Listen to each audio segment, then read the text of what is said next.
buat dulu nih, pelajaran dulu keyakinan kelas.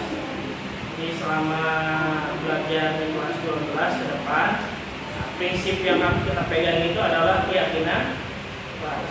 Keyakinan kelas itu berhubungan dengan nilai-nilai kebajikan atau nilai-nilai yang dianggap baik, dianggap penting untuk ditemukan di kelas, agar nanti kita di kelas ini bisa belajar dengan apa?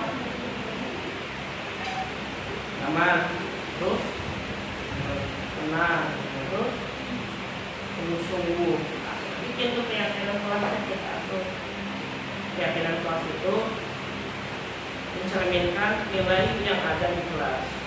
Tentunya nilai-nilai yang sifatnya baik, ya, nilai-nilai yang merupakan nilai-nilai yang sifatnya universal, kita yakini bersama. Jangan baik menurut yang ada, tapi harus baik menurut semua. Nah, nanti keyakinannya kamu tulis di kertas ini ya, kita tempelkan di depan. Wah, tahan.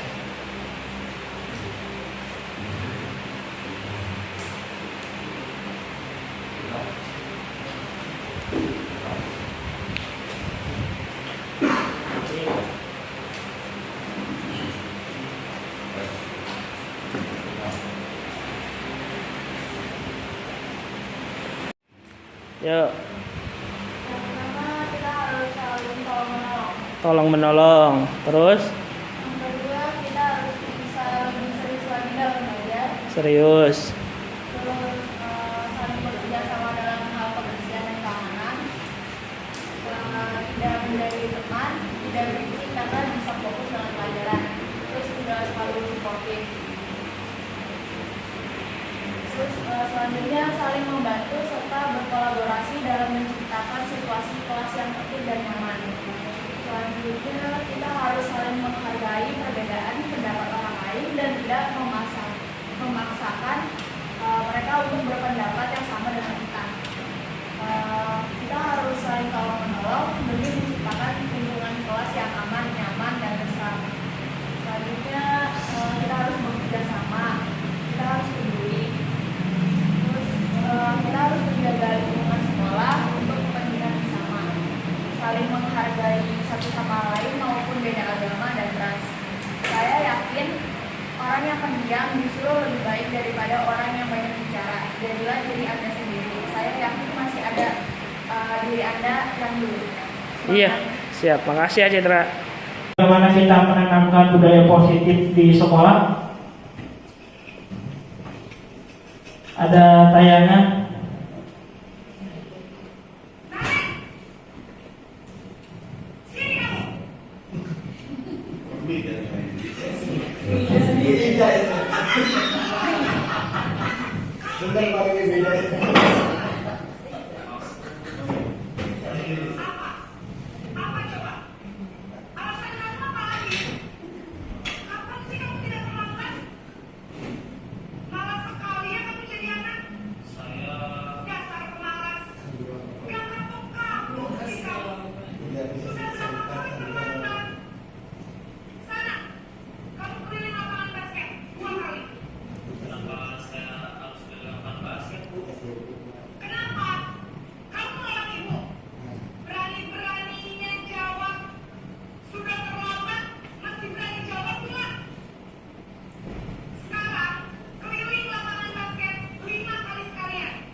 Nah, ini memang kondisi yang dihadapi di sekolah. Salah satunya ini belum mencerminkan budaya positif sekolah. Jadi prakasa perubahan yang kita wujudkan mungkin di sekolah seluruh Indonesia mungkin ya Pak, itu bagaimana menanamkan budaya positif. Tapi ketika kita berhadapan dengan siswa yang bermasalah, terus berhadapan dengan keadaan siswa yang memang ada hal-hal yang perlu diperbaiki dari mereka, kita selalu belum bisa memberikan respon terbaik kita. Jadi seolah-olah kita itu selalu menyalahkan. Nah, ketika kita selalu menyalahkan, maka keberpihakan kita terhadap murid belum muncul di sana.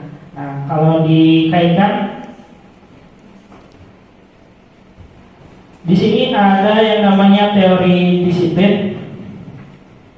Jadi pertama tentang teori disiplin itu, ini bagaimana membangun disiplin positif di sekolah. Yang pertama terkait kontrol. Ketika anak atau murid itu berlaku salah, bagaimanapun kita memberikan input, tapi tetap yang mengontrol, yang ingin merubah itu bukan karena apa yang kita ucapkan, tapi memang harus muncul dari kesadaran diri anak, karena memang yang mengontrol perubahan itu diri sendiri. Nah, bagaimana kita mendorong anak itu sekarang itu supaya bisa melakukan perubahan sendiri. Terus yang selanjutnya, semua perilaku itu memiliki tujuan. Ada alasan ketika anak terlambat, ketika ada anak yang bermasalah di kelas atau bermasalah dalam pembelajaran, dalam kedisiplinan, tentu setiap orang itu punya alasan.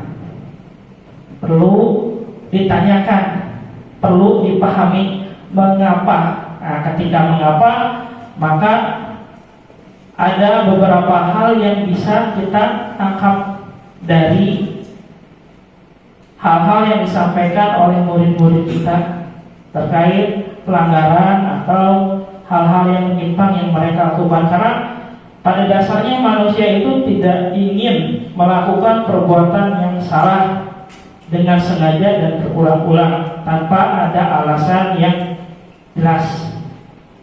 Dan yang selanjutnya, kita itu harus berpikir win-win solution. Jadi jangan kadang, kalau saya secara pribadi kadang-kadang berpikirnya saya itu guru gitu. Saya itu guru, mereka itu adalah murid. Nah, jadi seakan-akan kita yang harus selalu menjadi pemenang, yang harus selalu didengarkan, yang harus selalu diikuti. Ketika misalkan anak ada masalah, langsung kita memberikan hukuman. Padahal hukuman tersebut pada dasarnya tidak berhubungan dengan kesalahan yang mereka lakukan.